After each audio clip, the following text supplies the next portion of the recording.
बच्चों पिछले वीडियो में हम लोगों ने पढ़ा था वियोजन अभिक्रियाओं के बारे में।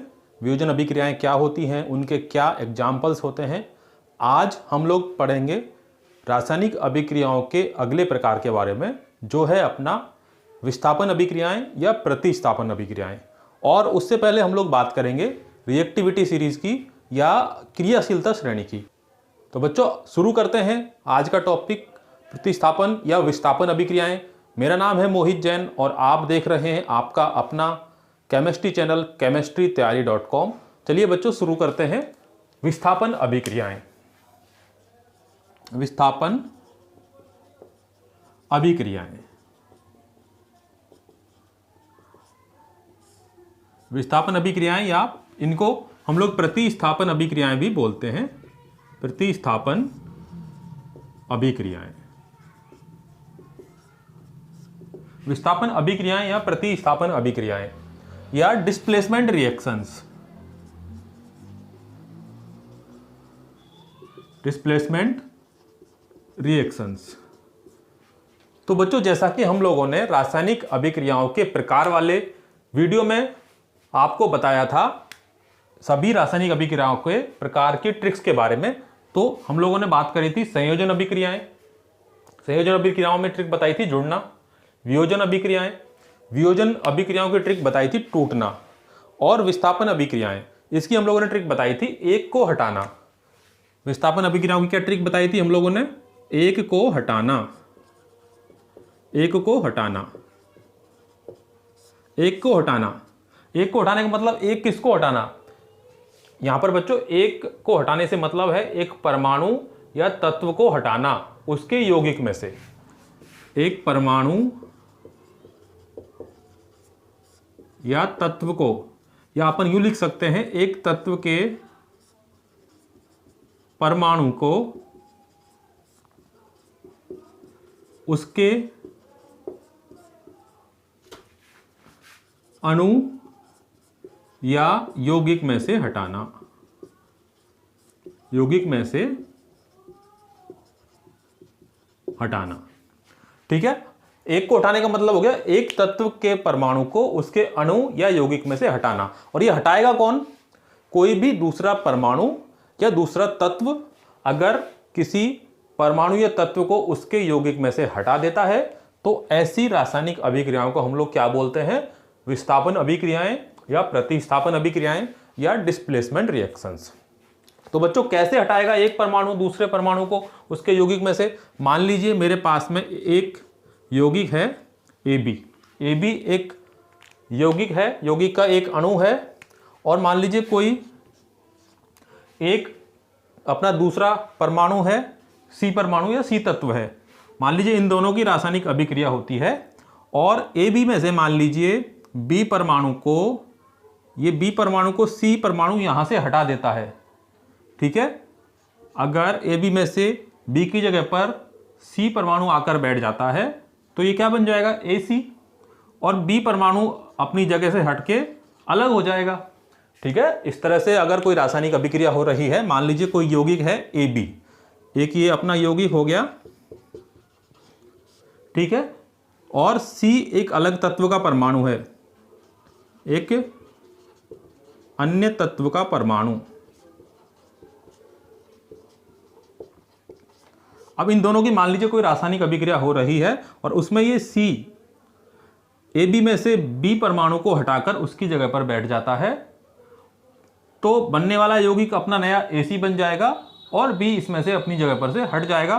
तो ऐसी रासायनिक अभिक्रियाओं को जिनमें एक तत्व, ऐसी रासायनिक अभिक्रियाएं जिनमें एक तत्व किसी दूसरे तत्व के परमाणु को उसके यौगिक में से, किसमें से? उसके यौगिक में से हटा देता है या प्रतिस्थापित कर देता है, तो उन रासायनिक अभिक्रियाओं को बच्चों क्या बोलते हैं?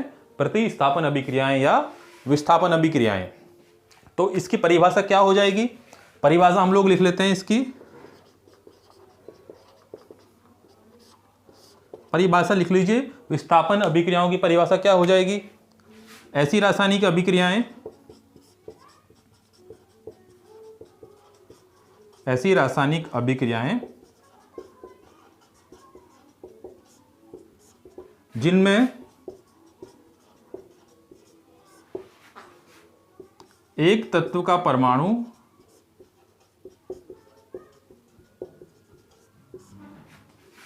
किसी दूसरे तत्व को, एक तत्व का परमाणु किसी दूसरे तत्व को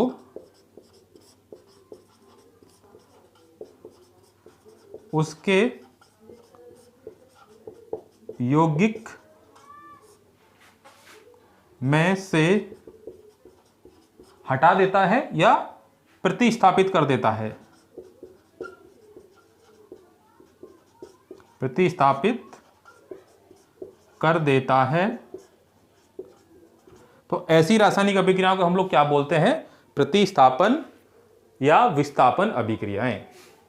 ठीक है बच्चों, क्या होती है विस्थापन अभिक्रियाएं? आप लोगों को समझ में आ गया होगा। ऐसी रासायनिक अभिक्रियाएं जिनमें एक तत्व, कोई भी एक तत्व किसी दूसरे तत्व के परमाणु को उसके यौगिक में से, ए भी एक यौगिक है और इसमें से इसने बी परमाणु को, सी परमाणु ने बी परमाणु को अपनी जगह पर से हटा दिया है और खुद उसकी जगह पर जाकर बैठ गया है, और बी परमाणु को अलग से इसने दूसरी जगह पर बैठा दिया, अलग हो गया है यौगिक में से। तो ऐसी रासायनिक अभिक्रियाओं को हम लोग क्या बोलेंगे?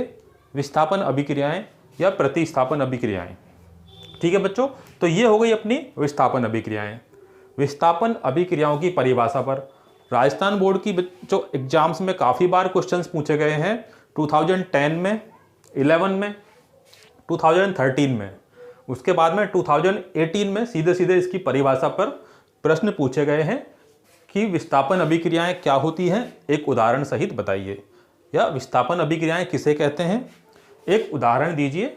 तो ये अपना जो विस्थापन अभिक्रिया की परिभाषा है 2010, 11, 13, 14 और 18 में पूछा जा चुका है।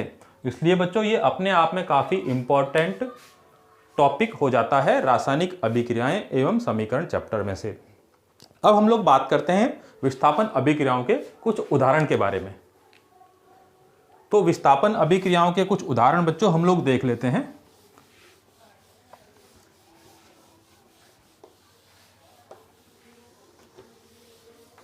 सबसे पहला एग्जाम्पल या उदाहरण हम लोग लेते हैं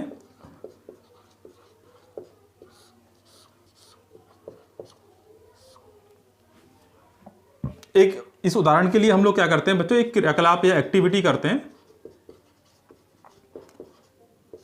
एक क्रियाकलाप करते हैं। इस क्रियाकलाप में हम दो परखनली लेते हैं बच्चों। क्या करते हैं हम लोग? दो परखनली लेते हैं। इस तरह से दो परखनली लेते हैं बच्चों। ये एक परखनली हो गई और ये दूसरी परखनली हो गई। इन दोनों ही परखनलियों में हम लोग क्या कर लेते हैं? कॉपर सल्फेट का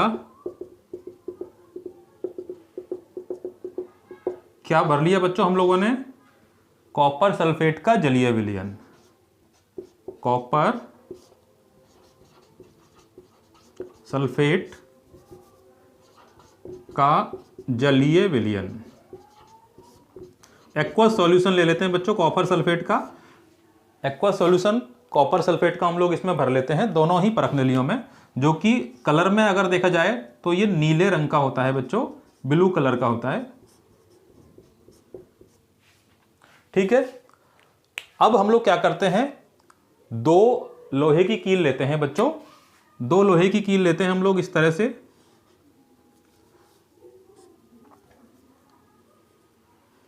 ये एक लोहे की कील हो गई और ये एक दूसरी लोहे की कील हो गई। अब इन दोनों लोहे की कील में से एक लोहे की कील को किसी भी एक परखनली में, मान लीजिए ये परखनली ए है, इस पर हम लोग एक साइन लगा देते हैं, चिन्ह लगा देते हैं कि ये ए परखनली है और ये बी परखनली है। ठीक है, तो एक लोहे की कील को ए परखनली के अंदर हम लोग डाल देते हैं इस तरह से। ये हम लोगों ने क्या कर दिया? लोहे की कील ले ली और उसको एक परखनली के अंदर डाल दिया। ठीक है बच्चों, क्या किया हम लोगों ने? दो परखनली ली, दोनों ही परखनली में कॉपर सल्फेट का जलीय विलयन ले लिया बराबर बराबर मात्रा में। ठीक है, उसके बाद में हम लोगों ने दो अलग अलग लोहे की कील ली। एक लोहे की कील को एक परखनली में भरे हुए कॉपर सल्फेट के विलयन में डाल दिया बाकी दूसरी जो लोहे की कील थी उसको ऐसे ही बाहर रहने दिया, और दूसरी परख नली में हम लोगों ने लोहे की कील को नहीं डाला। तो बच्चों कुछ देर बाद हम लोग क्या देखते हैं, लोहे की कील को जैसे ही हम लोग कॉपर सल्फेट से भरी हुई परख नली में डालते हैं तो इन दोनों के बीच में रासायनिक अभिक्रिया होती है, और रासायनिक अभिक्रिया होने की वजह से बच्चों हम लोग क्या देखते हैं कि जो कॉपर सल्फेट का जो नीला रंग था विलयन का परख नली ए में क्या था, कॉपर सल्फेट का जो नीला रंग था वो धीरे धीरे गायब होने लगता है और एक टाइम के बाद में वो रंगहीन या कलरलेस हो जाता है। क्या हो जाता है बच्चों, रंगहीन या कलरलेस हो जाता है। तो इसका मतलब है इनके बीच में कोई रासायनिक अभिक्रिया हो रही है। कौन सी रासायनिक अभिक्रिया हो रही है बच्चों, हम लोग एक बार देख लेते हैं। मान लीजिए ये मैंने ली लोहे की कील आयरन, Fe को हम लोग क्या बोलते हैं, आयरन या लोहा, और उसको मैंने डाल दिया कॉपर सल्फेट के विलयन में। ठीक है बच्चों, ये मैंने लिया लोहा और ये हो गया अपना कॉपर सल्फेट का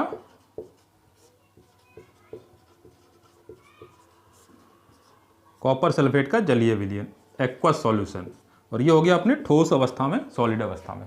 तो ये दोनों आपस में रासायनिक अभिक्रिया करके इन दोनों के बीच में विस्थापन अभिक्रिया होती है। और जो ये आयरन है बच्चों, ये जो आयरन है या लोहा है Fe है, वो कॉपर सल्फेट एक कॉपर का यौगिक है, इसमें से क्या करता है, कॉपर को अपनी जगह पर से हटा देता है। तो क्या आ जाता है यहाँ पर FeSO4 प्लस, और ये कॉपर सॉलिड अवस्था में अलग हो जाता है। ये रासायनिक अभिक्रिया इस परख नली में होती है। ठीक है, क्या होती है, आयरन या लोहा कॉपर सल्फेट के जलीय विलयन से अभिक्रिया करके फेरस सल्फेट FeSO4, ये हो गया अपना फेरस सल्फेट या आयरन सल्फेट,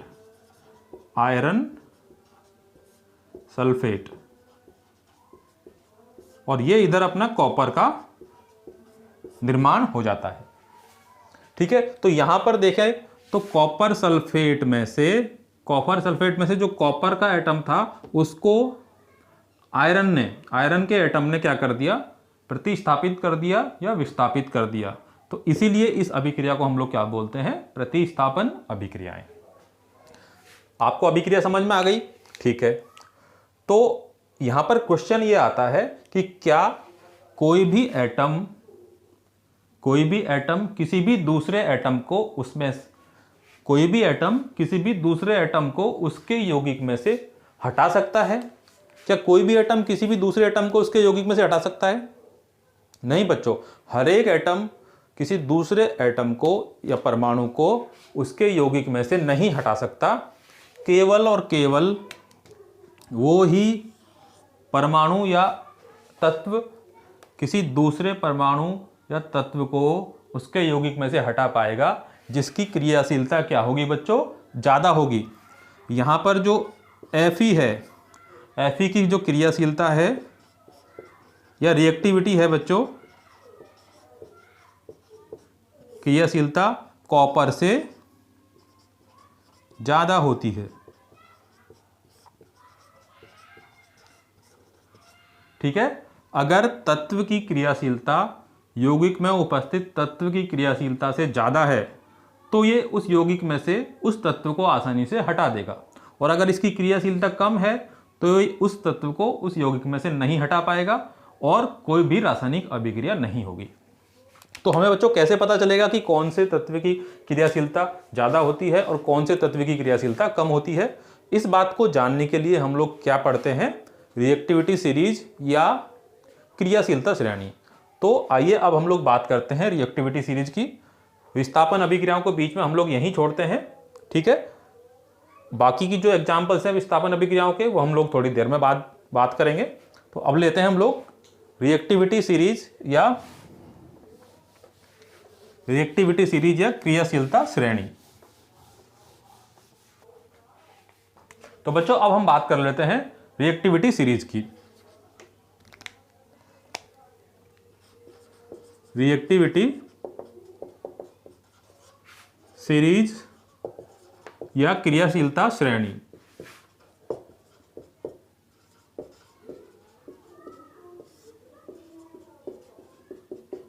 ठीक है, इस रिएक्टिविटी सीरीज में बच्चों जो तत्व सबसे ऊपर आता है उसकी क्रियाशीलता सबसे ज्यादा होती है और जो तत्व सबसे नीचे आता है उसकी क्रियाशीलता सबसे कम होती है। तो क्या है ये रिएक्टिविटी सीरीज, एक बार हम लोग देख लेते हैं। सबसे पहले बच्चों इसमें आता है potassium, sodium, calcium, magnesium, aluminium, zinc, iron, lead, PB lead, hydrogen, copper, Hg, mercury, silver Ag और गोल्ड, और लास्ट में आता है बच्चों प्लेटिनम। तो ये तत्वों की एक सीरीज है, श्रेणी है, जिसमें सबसे ऊपर पोटेशियम, सोडियम, कैल्शियम, क्या आता है बच्चों, ये हो गया अपना पोटेशियम, ये सोडियम, ये हो गया अपना कैल्शियम, मैग्नीशियम,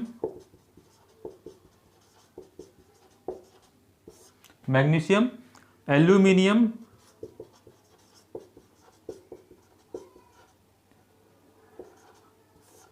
जिंक, आयरन या लोहा, ये हो गया अपना लेड या सीसा, हाइड्रोजन, कॉपर या तांबा, ये हो गया बच्चों मरकरी,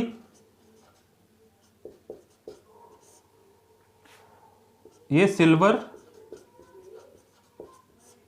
और ये गोल्ड, और ये हो गया बच्चों प्लेटिनम। तो इस तरह से ये सारे तत्व हो जाते हैं, इनकी एक रिएक्टिविटी सीरीज या क्रियाशीलता श्रेणी बन जाती है। इस सीरीज में जो सबसे ऊपर आता है ये बच्चों जो पोटेशियम है, ये पोटेशियम सबसे ज्यादा क्रियाशील होता है, most reactive. Potassium most reactive होता है, सर्वाधिक क्रियाशील। इसकी क्रियाशीलता सबसे ज्यादा होती है इस सीरीज में, सर्वाधिक क्रियाशील। ठीक है, और जो सबसे नीचे आता है प्लेटिनम, वो सबसे कम क्रियाशील होता है, सबसे कम क्रियाशील, लीस्ट रिएक्टिव। लीस्ट रिएक्टिव होता है। जैसे जैसे हम लोग ऊपर से नीचे की तरफ जाते हैं, पोटेशियम से हम बच्चों प्लेटिनम की तरफ जाएंगे, तो जो क्रियाशीलता होगी जैसा कि आप देख रहे हैं, सबसे ऊपर वाला सबसे ज़्यादा क्रियाशील और सबसे नीचे वाला सबसे कम क्रियाशील। इसका मतलब ऊपर से नीचे जैसे जैसे जा रहे हैं तो इसकी क्रियाशीलता क्या होती जा रही है बच्चों, कम होती जा रही है। तो क्रियाशीलता या रिएक्टिविटी जो होगी ऊपर से नीचे जाने पर क्रियाशीलता क्या होगी, कम होती जाएगी, कम होगी ऊपर से नीचे जैसे जैसे हम लोग जाएंगे। ठीक है, तो ये बात समझ में आ गई। अब बच्चों ये तो रिएक्टिविटी सीरीज हो गई, ठीक है, लेकिन इसको याद कैसे करें, तो इसको बच्चों याद करने की एक बहुत ही इजी ट्रिक मैं आप लोगों को बता देता हूं। ठीक है, तो बच्चों इसकी ट्रिक हम लोग जान लेते हैं। सबसे पहले देखिए, मैं बात करता हूं पोटेशियम और सोडियम, तो ये मैं लिख देता हूं करीना।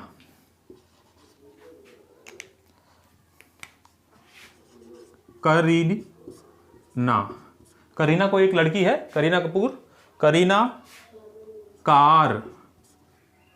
ठीक है, करीना, इसको इंग्लिश में लिख लेते हैं हम लोग, उसके बाद में हिंदी में लिखेंगे। देखो, करीना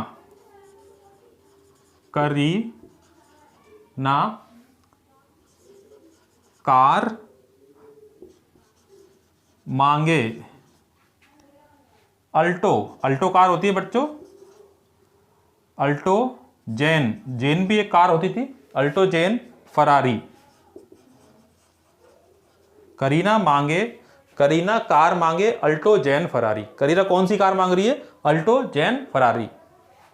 ठीक है, फरारी, फिर भी PHIRB, फिर भी है कोमल, COMAL, कोमल,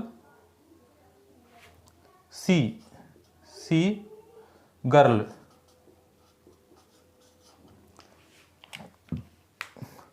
करीना कार मांगे अल्टो जैन फरारी, फिर भी है कोमल सी गर्ल। तो इसको देखो कैसे समझेंगे हम लोग। करीना मतलब पोटेशियम,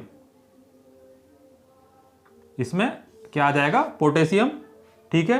ना मतलब सोडियम Na, कार का Ca कैल्शियम, मांगे Mg इसमें से ले लेंगे मैग्नीशियम, ठीक है। मांगे में से Mg ले लिया मैग्नीशियम, अल्टो एल्यूमिनियम Al, जेन जिंक, इसको क्या लिख लेंगे अपन, जेन से जिंक समझ लेंगे, फरारी Fe आयरन, ठीक है। फिर भी तो इसमें से लेड को क्या समझेंगे बच्चों हम लोग, P, यहां से P और यहां से B, Pb।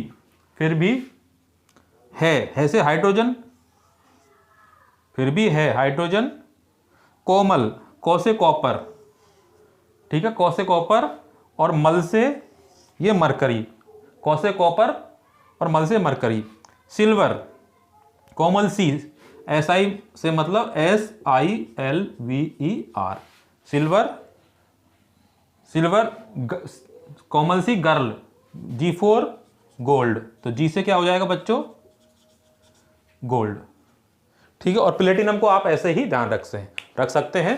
तो क्या हो जाएगा, करीना कार मांगे अल्टो जैन फरारी, फिर भी है कोमल सी गर्ल। इस ट्रिक की सहायता से आप लोग इजीली इस रिएक्टिविटी सीरीज को आप याद कर सकते हैं। बच्चों इस रिएक्टिविटी सीरीज में जो ऊपर एटम है, ऊपर जो परमाणु है, उसकी क्रियाशीलता या रिएक्टिविटी सबसे ज़्यादा है, और नीचे की तरफ आते आते रिएक्टिविटी सीरीज में क्रियाशीलता कम होती जाती है, ठीक है। और सबसे जो कम क्रियाशील तत्व होता है वो अपना प्लेटिनम होता है। तो बच्चों कोई भी परमाणु या एटम, जैसा कि हम लोगों ने बात करी थी विस्थापन अभिक्रिया में, एक तत्व किसी दूसरे परमाणु को उसके यौगिक से प्रतिस्थापित कर देता है या हटा देता है, तो केवल और केवल वो ही तत्व दूसरे तत्व को उसके परमाणु से, उसके यौगिक से हटा पाएगा, जो कि इस रिएक्टिविटी सीरीज में या इस क्रियाशीलता श्रेणी में ऊपर आएगा, ठीक है। मान लीजिए ये पोटेशियम है, तो ये सोडियम को उसके यौगिक से हटा सकता है। ये सोडियम है तो ये कैल्शियम को उसके यौगिकों से हटा सकता है। ये मैग्नीशियम है, ऐसे कैल्शियम मैग्नीशियम को उसके, तो मतलब ऊपर आने वाला तत्व अपने नीचे आने वाले तत्व को उसके यौगिक से हटा सकता है। यहां पर मैं एक लाइन लिख देता हूं, इस रिएक्टिविटी सीरीज के नोट डाल देता हूं बच्चों एक, इस रिएक्टिविटी सीरीज में ऊपर आने वाला प्रत्येक तत्व अपने नीचे आने वाले तत्वों को उनके यौगिकों से हटा सकता है, ठीक है। ये अपनी हो गई रिएक्टिविटी सीरीज में ऊपर आने वाला प्रत्येक तत्व, जो ऊपर आएगा वो अपने नीचे आने वाले हर एक तत्व के यौगिक में से उस तत्व को आराम से इजीली प्रतिस्थापित कर सकता है या हटा सकता है। तो ये अपने आप में ये इंपॉर्टेंट पॉइंट हो गया बच्चों, ठीक है। तो ये अपनी हो गई रिएक्टिविटी सीरीज। एक बार आप लोग फिर से देख लीजिए, potassium, sodium, calcium, magnesium, aluminium, zinc, iron, lead, hydrogen, copper, mercury, silver, gold और प्लेटिनम। इसकी ट्रिक क्या हो जाएगी बच्चों, करीना कार मांगे अल्टो जैन फरारी, फिर भी है कोमल सी गर्ल, और प्लेटिनम को हम लोग ऐसे ही ध्यान रख सकते हैं। तो ये अपनी हो गई रिएक्टिविटी सीरीज या क्रियाशीलता। अब हम लोग वापस से अपनी विस्थापन अभिक्रियाओं पर चलते हैं। वापस से हम लोग बात करते हैं विस्थापन अभिक्रियाओं की। तो हम लोगों ने विस्थापन अभिक्रियाओं का एक एग्जाम्पल पढ़ लिया था। अब बच्चों वापस से हम लोग विस्थापन अभिक्रियाओं पर चलते हैं। सबसे पहले एग्जाम्पल हम लोगों ने क्या लिया था, आयरन की या लोहे की कील की अभिक्रिया हम लोगों ने किससे कराई थी? Copper sulphate, aqueous copper sulphate से कराई थी। ये ठोस अवस्था में था। तो क्या बना था? Iron sulphate plus copper. ठीक है, ये अपना हो गया आयरन, ये कॉपर सल्फेट का विलयन,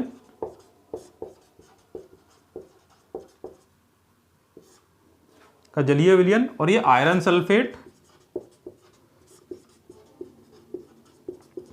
और ये अपना हो गया कॉपर।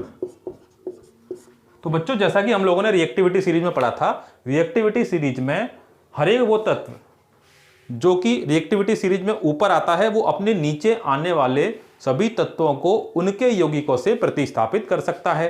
तो जैसा कि हम लोग देख सकते हैं, जो आयरन है, ये आयरन रिएक्टिविटी सीरीज में कॉपर से ऊपर आता है। आयरन रिएक्टिविटी सीरीज में कॉपर से ऊपर आता है, तो इसलिए आयरन की जो क्रियाशीलता होगी बच्चों, क्या हो जाएगी? आयरन की क्रियाशीलता ज्यादा हो जाएगी। क्रियाशीलता इसकी क्या होगी? ज्यादा होगी। किसकी तुलना में? कॉपर की तुलना में। तो इसलिए ये कॉपर सल्फेट में से कॉपर को हटा देता है, प्रतिस्थापित कर देता है, और इसकी जगह पर जाकर खुद बैठ जाता है, जिससे कि आयरन सल्फेट का निर्माण होता है। चूंकि कॉपर सल्फेट हम लोगों ने बात करी थी, परख नली में से नीला रंग गायब हो जाता है। तो कॉपर सल्फेट का जो नीला रंग होता है वो, अब कॉपर सल्फेट तो रहा नहीं, आयरन सल्फेट का निर्माण हो गया, जिसकी वजह से जो नीला रंग है वो गायब हो जाता है, और विलयन अब बन जाता है बच्चों रंगहीन। ठीक है, आयरन सल्फेट का विलयन कैसा हो जाता है? रंगहीन हो जाता है। तो यही कारण होता है कि नीला रंग गायब हो जाता है। दूसरा, जो कील थी बच्चों, कील का रंग भी क्या हो जाता है? जो हम लोगों ने कील डाली थी उसका रंग भी भूरा हो जाता है। ठीक है, अगर दोनों कील के कलर में हम लोग कंपैरिजन करते हैं, तुलना करते हैं, तो ये दोनों कीलें थी, एक तो बच्चों एक जो कील बाहर रखी हुई थी हम लोगों ने, और एक कॉपर सल्फेट के विलयन में डाली थी। तो जो कील कॉपर सल्फेट के विलयन में डाली थी उसका रंग क्या हो जाता है? भूरा रंग हो जाता है, क्योंकि जो आयरन है, जो कील में से कॉपर आयरन क्रिया करके कॉपर सल्फेट के साथ में क्रिया करके आयरन सल्फेट का निर्माण कर लेता है, तो इस कील में से कुछ आयरन निकल जाता है, जिसकी वजह से इसका रंग क्या हो जाता है बच्चों? भूरा हो जाता है या ब्राउन कलर का हो जाता है। तो ये इसका कारण था कि क्यों कॉपर सल्फेट का नीला रंग आयरन के साथ में अभिक्रिया करके गायब हो जाता है। आप लोगों को बच्चों ये अभिक्रिया समझ में आ गई होगी। अब हम लोग आगे का अगला उदाहरण लेते हैं। मान लीजिए मैं यहां पर ले रहा हूं जिंक, जिंक की अभिक्रिया करवा रहा हूं मैं कॉपर सल्फेट विलयन के साथ में, जिंक की कॉपर सल्फेट विलयन के साथ में अभिक्रिया करा रहा हूं।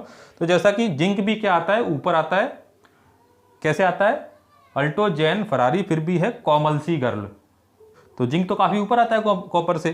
तो ये जिंक कॉपर सल्फेट में से कॉपर को प्रतिस्थापित कर देगा। तो क्या बन जाएगा? ZnSO4 plus Cu। ये सॉलिड हो गया, ये एक्वस और ये सॉलिड। ठीक है, क्योंकि जिंक की क्रियाशीलता क्या होती है? ये हो गया बच्चों जिंक, सेम कॉपर सल्फेट का विलयन, नीला रंग, ये हो गया अपना जिंक सल्फेट,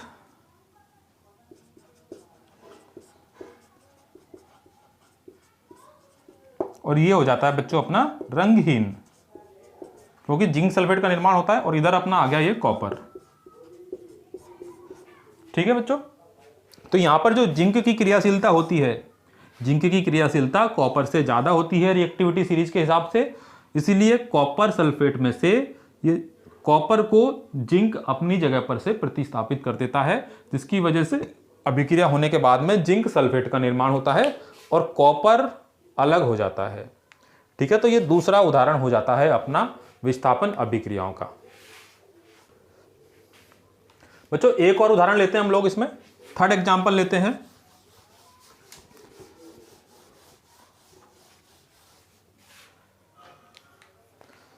मान लीजिए थर्ड एग्जांपल में हम लोग लेते हैं लेड, पीबी की अभिक्रिया हम लोग कराते हैं CuCl2 कॉपर क्लोराइड के साथ में। किसके साथ में कराते हैं? कॉपर क्लोराइड के साथ में। तो क्या बनता है बच्चों, क्या बनेगा, देखिए फिर भी है कोमल सी गर्ल, लेड कॉपर से रिएक्टिविटी सीरीज में ऊपर आता है।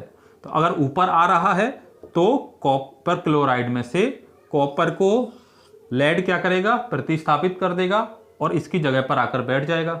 ठीक है, ये हो गया अपना लेड और ये हो गया कॉपर क्लोराइड। कॉपर क्लोराइड में से कॉपर को प्रतिस्थापित कर देगा तो क्या बन जाएगा, PbCl2 प्लस Cu। ये हो गया लेड क्लोराइड और कॉपर। ठीक है, तो ये अपने 3 एग्जाम्पल्स हो जाते हैं बच्चों विस्थापन अभिक्रियाओं के। आप लोगों को विस्थापन अभिक्रियाएं समझ में आ गई होंगी, मुझे पूरी उम्मीद है। अब इसमें हम लोग 1-2 क्वेश्चंस वो देख लेते हैं जो अपनी राजस्थान बोर्ड के एग्जाम्स में पूछे गए हैं। ठीक है, उससे पहले मैं आप लोगों को एक क्वेश्चन करा देता हूं बच्चों। मान लीजिए एक अभिक्रिया है,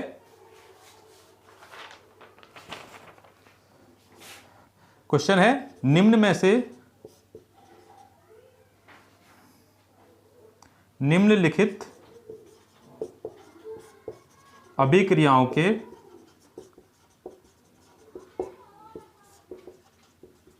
उत्पाद लिखिए। हमें अभिक्रियाओं के उत्पाद बताने हैं, क्या प्रोडक्ट हैं, क्या बनते हैं अभिक्रिया होने के बाद में। Ag plus CuSO4। ठीक है, सेकंड है अपना बच्चों Cu प्लस FeSO4। ठीक है, और थर्ड है अपना बच्चों, थर्ड है हमारा Al प्लस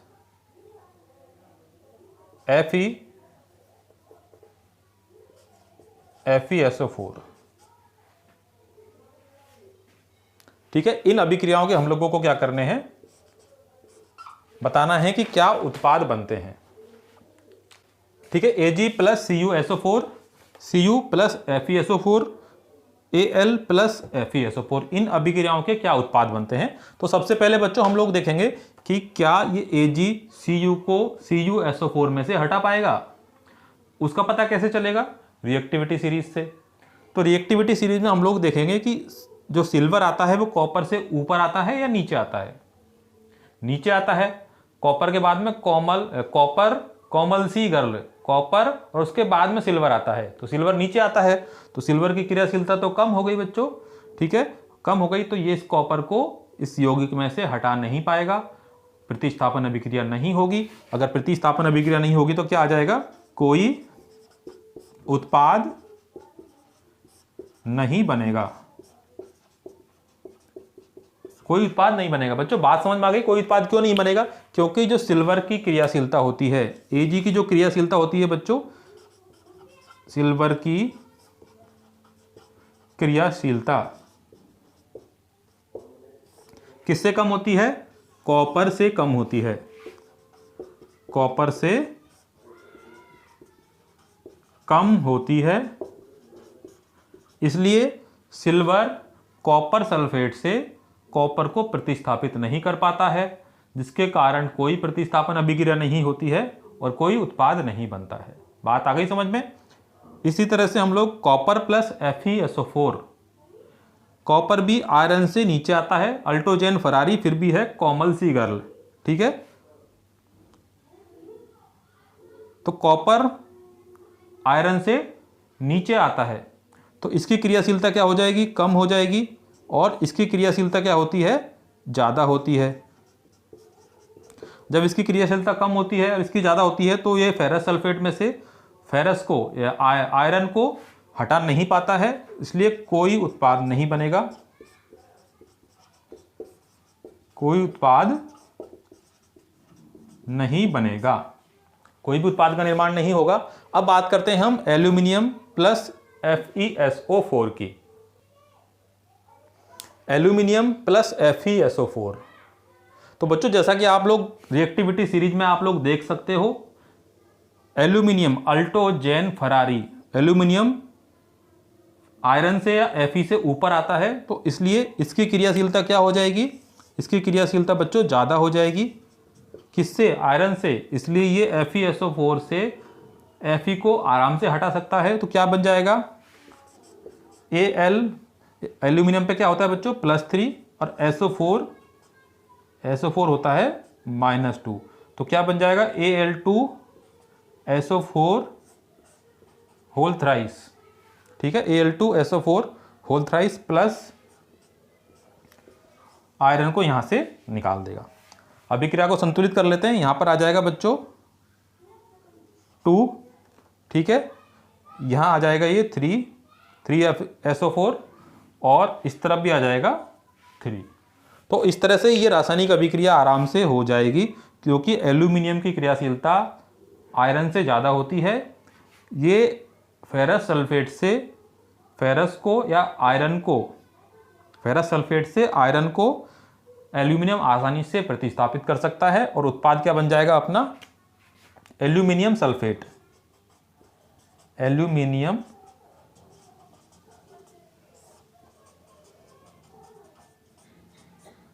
सल्फेट का निर्माण हो जाएगा।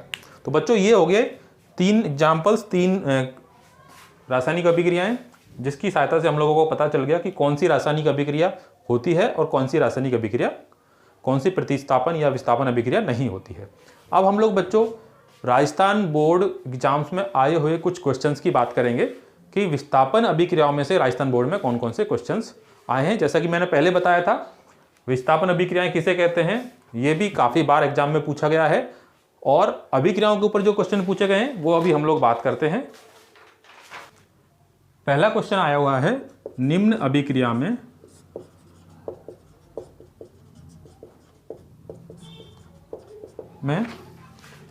ए को पहचानिए, ए को पहचानिए। यह आया हुआ है बच्चों 2014 में, राजस्थान बोर्ड की 2014 एग्जाम में। तो क्वेश्चन क्या है बच्चों, Zn + CuSO4 क्या हो जाएगा, यहां पर दे रखा है A + Cu। तो आप आसानी से बता सकते हैं कि जिंक कॉपर से ऊपर आता है रिएक्टिविटी सीरीज में, इसलिए कॉपर सल्फेट से कॉपर को आसानी से प्रतिस्थापित कर देगा जिंक, और ये कॉपर की जगह पर जाकर बैठ जाएगा। तो उत्पाद क्या हो जाएगा यहां पर, ZnSO4 + Cu।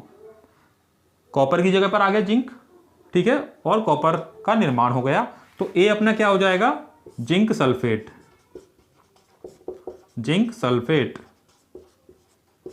ये हो गया अपना ए। ये बच्चों 2014 राजस्थान बोर्ड एग्जाम में आया हुआ है क्लास 10th में। अगला क्वेश्चन है अपना, क्या होता है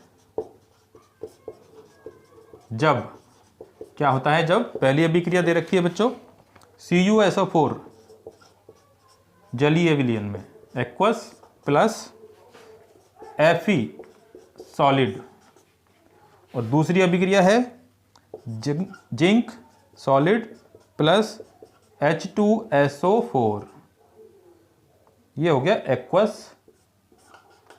ये बच्चों ये आया हुआ है अपना 2013 एग्जाम में, 2013 में, और ये वाली अभिक्रिया 2018 में भी आई हुई है। ठीक है, 2018 में भी बच्चों ये अभिक्रिया आई हुई है। तो आप लोग जानते हैं कि क्वेश्चन क्या हो जाएगा, CuSO4 + Fe। ठीक है, आयरन की क्रियाशीलता कॉपर से ज्यादा होती है। अल्टोजेन फरारी फिर भी है कोमल सी गर्ल, तो कोमल मतलब कॉपर तो बहुत नीचे आता है आयरन से। तो क्या निर्माण हो जाएगा इधर, FeSO4 + Cu, ये हो गया अपना एक्वस, और ये हो जाएगा सॉलिड अवस्था में। तो क्या होगा, जब CuSO4 + Fe करेंगे तो FeSO4 फेरस सल्फेट का निर्माण होगा या आयरन सल्फेट बनेगा, और कॉपर बनेगा। ठीक है, दूसरी अभिक्रिया जिंक + H2SO4। जिंक भी बच्चों हाइड्रोजन से ऊपर आता है रिएक्टिविटी सीरीज में, और ऊपर आता है तो ये H2SO4 में से हाइड्रोजन को क्या कर देगा, प्रतिस्थापित कर देगा। तो क्या बन जाएगा बच्चों, ZnSO4 प्लस H2 यहां से निकल जाएगा हाइड्रोजन गैस। ठीक है, ये बन गया अपना जिंक सल्फेट और ये हाइड्रोजन गैस। ठीक है, तो ये दोनों question Rajasthan board class 10th की 10वीं की एग्जाम में आए हुए हैं 2013 में, और ये वाला 2018 में। ये दोनों 2013 में आए हैं और ये 2018 में आया हुआ क्वेश्चन है। तो बच्चों इस तरह से आप लोगों को अच्छे से समझ में आ गया होगा कि प्रतिस्थापन या विस्थापन अभिक्रियाएं क्या होती हैं, रिएक्टिविटी सीरीज क्या होती है। अब अगले लेक्चर में हम लोग बात करेंगे द्विप्रतिस्थापन या द्विविस्थापन, डबल डिस्प्लेसमेंट रिएक्शंस की।